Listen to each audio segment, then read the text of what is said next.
Hi friends, welcome back to my channel all in one. आज के आবার চলে এসেছি একটা বড় ব্লগ নিয়ে। আজকে অনেক দিন পর আমি একটা বড় ব্লগ নিয়ে এলাম তোমাদের সাথে। এখন আমরা স্টেশনে রেডি হয়ে বসে আছি, মুর্শিদাবাদ যাব বলে। ট্রেন লেট বলে ট্রেনের জন্য বসে আছি। তারপরে ট্রেনে করে পৌঁছে গেলাম আমাদের ডেস্টিনেশনে মুর্শিদাবাদে। এই যে মুর্শিদাবাদ স্টেশনে নেমে আগে ব্রেকফাস্টে সেরে নিলাম, কারণ হয়তো সকাল সকাল আমরা অনেক ভোরবেলা বেরিয়েছি, এর জন্য ব্রেকফাস্ট তখন সেরে বেরোয়নি। এর জন্য স্টেশনে এসে আগে ব্রেকফাস্টে করে নিলাম। মুর্শিদাবাদ স্টেশনে বসে আগে ব্রেকফাস্টে করে নিলাম, কারণ হয়তো সকাল সকাল খেতেও ভালো লাগে না। আর তারপরে টোটো ধরে আমরা যাচ্ছি এই যে মুর্শিদাবাদ প্যালেসে, মানে হাজারদুয়ারির মেন প্যালেসটাই যাব এখন। তো চলো তোমাদেরকেও নিয়ে যাই। এই দেখো মুর্শিদাবাদ প্যালেসে পৌঁছে গেছি আমরা। ওই দেখো, আর দেখো মা ওদিকে কথা বলছে ছোট পিসির সাথে। এই দেখো ভাইয়া, এটা অনেকদিন আগেকার ভিডিও, অনেকদিন বলতে তাও 3 মাস হয়ে গেছে। আমরা জানুয়ারির 15 তারিখে গেছিলাম, তাও অনেক দিন হয়ে গেছে। আসলে আমার এক্সাম চলছিল বলে আমি ভয়েস দেওয়ার টাইম পাইনি, তার জন্য সরি। আর কি বলবো, এই জন্যই তোমরা হয়তো অনেকেই ভাববে যে ফুল হাতা পরে যাচ্ছে কেন, কারণ জানুয়ারিতে তো হালকা ঠান্ডা ছিল, এই জন্য ফুল হাতা পরে গেছিলাম। আর যেহেতু ভোরবেলা বেরিয়েছিলাম ওই জন্য আরও দেখো কত সুন্দর লাগছে। বাট দুর্ভাগ্যের ব্যাপার যে ভিতরে কোনো ভিডিও ফটো কিচ্ছু তুলতে দেয়নি। ভিতরে ফোনই অ্যালাউ নেই, ব্যাগের ভিতরে থাকলে অ্যালাউ করবে, বা হাতে থাকলে ফোন নিয়ে নিচ্ছে। মানে যারা গেছো তারা তো নিশ্চয়ই জানবে। এই দেখো হাজারদুয়ারির মেন প্যালেসটা, আর যারা যাওনি তাদের জন্য আমি বললাম এটা। আর হাজারদুয়ারির জায়গাটা খুবই সুন্দর। এর একটা ছোট্ট ব্রিফলি আমি হিস্ট্রি শেয়ার করব তোমাদের সাথে। আশা করি তোমাদের খুব ভালো লাগবে আজকের ব্লগটা। তো ফুল ব্লগটা দেখতে থাকো স্কিপ না করে। এই দেখো হাজারদুয়ারি প্যালেসটা, দাঁড়াও তোমাদের কাছে গিয়ে ভালো করে দেখাচ্ছি। চলো আগে তোমাদের সাথে ছোট্ট করে একটা হিস্ট্রি শেয়ার করি। এই প্রাসাদটি বড়কুঠি নামে পরিচিত ছিল। পরবর্তীকালে এই প্রাসাদটির নাম হাজারদুয়ারি কেন রাখা হয়? এর মধ্যে থাকা 1000টি দরজার কারণে এর নাম হয় হাজারদুয়ারি। এবং এর মধ্যে থাকা 1000টা দরজার মধ্যে 100টা নকল আর বাকিগুলো আসল। কিন্তু কেন 1000টার মধ্যে এই 100টা দরজার নকল বানানো হয়? এর পিছনেও একটা গোপন ইতিহাস আছে। চলো এটাও তোমাদের সাথে শেয়ার করা যাক। শত্রুদের আক্রমণ থেকে প্রাসাদকে রক্ষা করবার উদ্দেশ্যে এই সিদ্ধান্ত নেওয়া হয়েছিল। ধারণাটি ছিল অনুপ্রবেশকারীদের বিভ্রান্ত করা এবং নবাবদের সৈন্যদের তাদের ধরবার জন্য প্রচুর সময় দেওয়া। এই হাজারদুয়ারি প্রাসাদটি কোথায় অবস্থিত? এই প্রাসাদটি কিলা নিমজাতের ক্যাম্পাসে মুর্শিদাবাদ জেলায় অবস্থিত। এই প্রাসাদটি কে তৈরি করেছিলেন? এই প্রাসাদটি নবাব নিজাম হুমায়ুন জাহেরের দ্বারা নির্মিত। এই প্রাসাদটির নির্মাণের কাজ শুরু হয় 9 আগস্ট 1829 সালে। কাজটি সম্পূর্ণ হয় ডিসেম্বর 1837 সালে। এই প্রাসাদটিকে তৈরি করতে প্রায় 16.5 লাখ স্বর্ণমুদ্রা লেগেছিল। এই প্রাসাদটি 3 তলা। এই প্রাসাদটির উচ্চতা 80 ফুট, দৈর্ঘ্য 130 মিটার এবং প্রস্থ 61 মিটার। হাজারদুয়ারি প্রাসাদ এখন ভারতীয় কেন্দ্রীয় সরকার দ্বারা নিয়ন্ত্রিত। এখানে মাসে প্রায় 30,000 লোকজন ভ্রমণ করতে আসেন। পরবর্তীকালে এটা একটা মিউজিয়ামে রূপান্তরিত হয়। আর এই যে তোমরা দেখতে পাচ্ছ, এটা হচ্ছে ইমামবাড়া আর তার গার্ডেন। এটা গার্ডেনটা তো আমার খুব ভালো লেগেছে। আর এই যে ভিতরে ঢুকেছিলাম আমরা, ভিতর থেকে এখন বেরোলাম। দেখো একটা ভিডিও ফটো তুলতে দেয়নি, তাও লুকিয়ে লুকিয়ে ভিডিও করার চেষ্টা করছিলাম, বাট দেখে নিচ্ছিল বারবার। এই জন্য মা আমাকে বলছিল ফোনটা বের করিস না, এই জন্য আর বের করিনি। যেহেতু 2 মাস আগে ঘুরতে গেছিলাম, সব ভুলে গেছি কোথায় কোথায় গেছি। এইটা কোথায় একটা নিয়ে এসেছিলো বেশ, কাঠগোলা বাগান, তারপরে গোলাপ ফুলের বাগান, চিড়িয়াখানা, অনেক কিছু আছে। এখান থেকে পাস নিলাম, এই যে পাস নিয়ে ঢুকতে হচ্ছে। এই দেখো টিকিট কাটলাম, তারপরে ঢুকতে হবে। টিকিট বা পাস যাই বলো, সেটা নিয়ে ঢুকতে হবে, নাহলে তোমায় অ্যালাউ করবে না ভিতরে। হাজারদুয়ারি প্যালেস থেকে তো চলে এসেছি, এটা আরেক জায়গায় কোথায় নিয়ে এলো, সেখানকার গার্ডেন। এটা দেখো কতগুলো হাঁস, আমার তো দেখে খুবই ভালো লাগলো। ওদের সাথে একটা ফটো তুলে নিয়েছি। আর ভাইয়া এখানে হাই করছে। দেখো টোটো করে এটা কোথায় নিয়ে এলো আমার ঠিক মনে পড়ছে না, যেহেতু 2 মাসের বেশি হয়ে গেছে, প্রায় 2.5 মাস মতো হয়ে গেছে আমরা হাজারদুয়ারিতে গেছিলাম, এই জন্য আর আমার মনে নেই। তোমরা কিছু মাইন্ড করো না প্লিজ, একটু ম্যানেজ করে নিও। আর এখানে ভিডিও করা অ্যালাউ ছিল না যথারীতি। আমার খুব খারাপ লাগছিলো যে তোমাদের সাথে কিছু শেয়ার করতে পারছিলাম না। আর ভিতরে ঢুকে ভিতরে একটু ঢুকে নিয়ে গেছিলাম ফোনটা, বাট এই দেখো ভিতরে ঢুকছি কিন্তু আমার ক্যামেরা এখনও অন আছে। মানে একদম ভিতরে ঢুকেও তোমাদের একটু দেখানোর চেষ্টা করেছি, বাট ওখানেও যথারীতি সিকিউরিটি গার্ড ছিল আর মা আমাকে বারবার ওয়ার্নিং দিচ্ছিল। তারপরে সিকিউরিটি গার্ড বললো ফোনটা ভিতরে ঢোকাতে, আর মা আমার হাত থেকে ফোনটা কেড়ে নিয়ে ভিতরে ঢুকিয়ে দিল। তোমরা দেখতে পাবে যে কিছু কিছু জিনিস আমি তুলে ধরার চেষ্টা করেছি, যেমন এই যে এই বইয়ের শেলফগুলো দেখিয়েছি তোমাদের, ওই যে লেখা আছে স্পষ্ট করে ভিতরে ছবি তুলবেন না। এই দেখো ওখানে সিকিউরিটি গার্ড বসেছিল, আর এই যে মা বারবার ফোনটা চাইছিল। আর এখানে সোফা টোফা এই যে বারবার লেখা আছে ভিতরে ছবি তুলবেন না, সোফা সব জিনিসপত্র তোমাদের দেখিয়েছি। আর এখানে ছিল একটা নদী, চলো ওই দিকটায় যাই। আর আমরা ছাদে উঠেছিলাম, এই জন্যই ছাদে ভিডিও ফটো অ্যালাউ আছে, এই জন্য একটু ভিডিও করে দেখাতে পেরেছি। দেখো তোমরা আপাতত ছাদটাই দেখো, আমার এখানে কিছু করার নেই, আমি নিজের ইচ্ছে তো করছি না, এগুলো কিছু ভিডিও ফটো তোলা অ্যালাউ নেই। আর এখানে সবই যেহেতু মুসলিম রিলিজিয়ানের জিনিসপত্র, এই যে এখানে এসে একটু হিন্দুত্ব পেলাম। আর ওখানে বোটিং হচ্ছিল, এটা হচ্ছে আমাদের বজরংবলীর মূর্তি। আর ওখানে একটা হিন্দু মন্দির আছে, এই যে বোটিং হচ্ছে এখানে। আর হিন্দু মন্দিরেও যথারীতি ভিডিও তোলা অ্যালাউ ছিল না। আমার এটা খুবই আশ্চর্য লাগলো, কারণ আমাদের এখানে তো হিন্দু মন্দিরে ভিডিও তোলা অ্যালাউ থাকে, মন্দিরে ভিডিও তোলা অ্যালাউ থাকে। আর মন্দিরে তো জানোই তোমরা জুতো খুলে ঢুকতে হয়, ওই জন্য লেখা আছে। ওই যে মা নিয়ে যেতে চাইছিল ক্যামেরাটা, বাট ওখান থেকেই না করে দিল যে ক্যামেরা নিয়ে যাওয়া যাবে না। কী আর করা যাবে, এসব কিছুই তো আর আমার হাতে নেই, আমার হাতে থাকলে আমি নিশ্চয়ই ভিডিও করবার চেষ্টা করতাম। তোমরা আপাতত এই গার্ডেনগুলোই দেখো, আর কি করব। কিন্তু আমি জানি তাও আমার ভিউজার্সরা এই ভিডিওটা দেখবে, লাইকও দেবে এবং স্কিপ না করে দেখতে থাকবে। আজকে তোমাদেরকে একটা কথা বলি, তোমরা কিছু মাইন্ড করো না।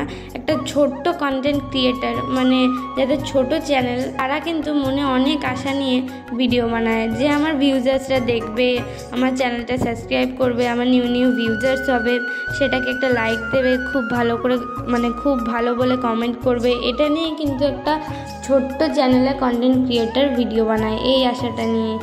তাই তোমাদের বলছি, কিছু না হোক ভালো লাগলে অন্তত একটা লাইক দিয়ে দিও। লাইক দিতে তো আর পয়সা লাগে না, লাইক দিয়ে একটা সাবস্ক্রাইব করে দিও, তাহলেই কিন্তু মানে তোমাদের একটু ভালোবাসাতেই কিন্তু আমরা অনেক দূর পৌঁছে যাই।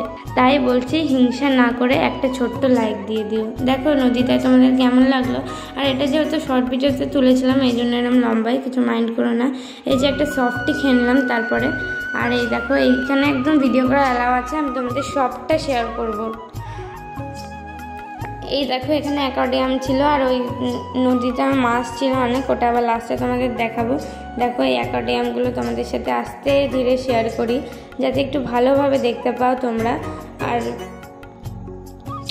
ভিডিওটা তোমাদের কেমন লাগলো কমেন্ট করো কিন্তু অবশ্যই, কারণ আমি তোমাদের বললামই যে একটা ছোট্ট কন্টেন্ট ক্রিয়েটার কী আশা নিয়ে ভিডিও বানাই, তো আমিও সেরকম একটা ছোট্ট কন্টেন্ট ক্রিয়েটার। দেখো এখানে ভেরিয়াস রকমের মাছ, পাখি, আমার সব থেকে ভালো লেগেছে এই পাখিটা। কিন্তু এই পাখিটাও দুর্ভাগ্যবশত বেশি ভালো করে দেখাতে পারিনি, কারণ দুটো খাঁচার মধ্যে বন্ধ ছিল। এই পাখিটাও আমার খুব ভালো লেগেছে। আর তারপরে টোটো করে আমাদের একটা সাইডের জায়গায় নিয়ে এলো, যেখানে মানে খাওয়া যাবে, কারণ অনেক জায়গায় ঘুরলাম মানে মাছ মাংস কোনো অ্যালাউ নেই। এই জন্য যেহেতু আমরা মাংস আর পোলাও নিয়ে এসেছিলাম লাঞ্চে, এই জন্য আমরা ওই জায়গাটায় বসতে পারিনি। সাইডে একটা ধারে একটা বাগান মতো মানে ক্ষেত মতো আছে, সেখানেই আসলাম, মাঠ মতো, ওখানেই আসলাম। আর সিঁড়ি আছে, সিঁড়িতে বসে এই যে আমরা পোলাও আর চিকেন খেলাম। এই দেখো খাচ্ছি, আর প্রচণ্ড কুকুরের উৎপাত দেখতেই পাচ্ছ তোমরা। আমি খাচ্ছি আর ওখানে গিয়ে কুকুর দাঁড়িয়ে আছে, প্রচণ্ড বিরক্তও লাগছিলো। খাওয়া দাওয়া শেষ করে আবার বেরোলাম ঘুরতে। এই দেখো এখানে এটা কিন্তু পুরোই হিন্দু মন্দির, এই যে ওখানে বজরংবলীর মূর্তি, আর এই যে পুরোটাই কিন্তু হিন্দু মন্দির। সবটাই তোমাদের সাথে শেয়ার করার চেষ্টা করব। এখানেও ভিডিও তোলা অ্যালাউ আছে, তো যেখানে যেখানে ভিডিও তোলা অ্যালাউ আছে আমি খুব সুন্দর করে ভিডিওগুলো তোলার চেষ্টা করেছি। দেখো এই ভিডিওগুলো যেগুলো একটু একা বেঁকা আছে সেগুলো মা তুলছিল, কিছু মনে করো না। আর এখানে হচ্ছে এই যে ব্রিটিশ আমলের সব ছবি, এই যে ব্রিটিশদের।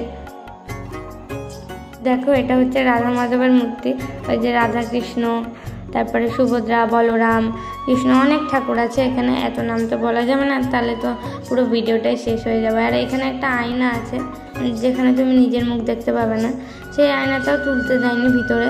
আর এই দেখো এখানে অনেক রকমের ঠাকুর, সব ঠাকুরের নাম তো আমি জানি না। আর এই যে বজরংবলীর মূর্তি, এগুলো পরপর সব।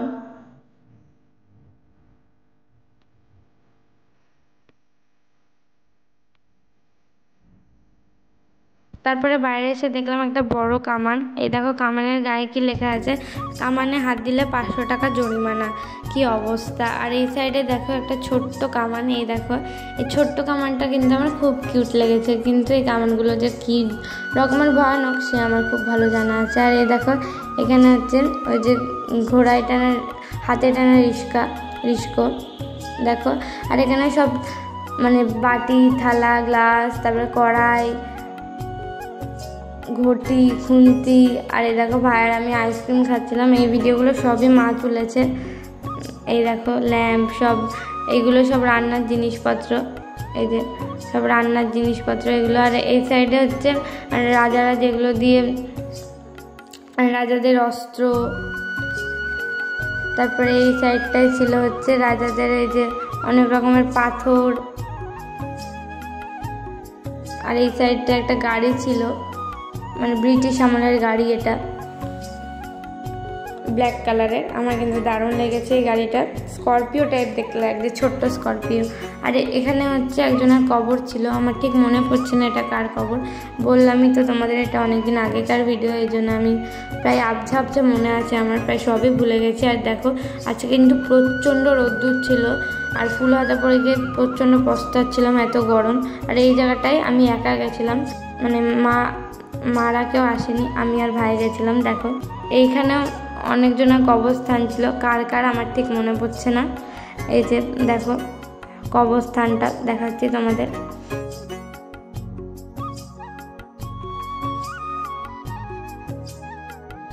সমাধিটা দেখে আমরা রওনা দিলাম কাটরা মসজিদের উদ্দেশ্যে। এই যে কাটরা মসজিদে পৌঁছে গেছি। গাইড বলছিল এইটাও নাকি মুর্শিদাবাদ জেলার অন্যতম এক জায়গা। এই দেখো এখানে সব সাইনবোর্ড আছে। আর এটার ভিতরে সেরকম কিছুই ছিল না, জাস্ট একটা বড় রকমের ছাদ আর এই সাইডটাই। আর এই মানে একটা দুটো সমাধি ছিল, তার মধ্যে একটা সমাধির ক্লিপ আমি নিয়েছি।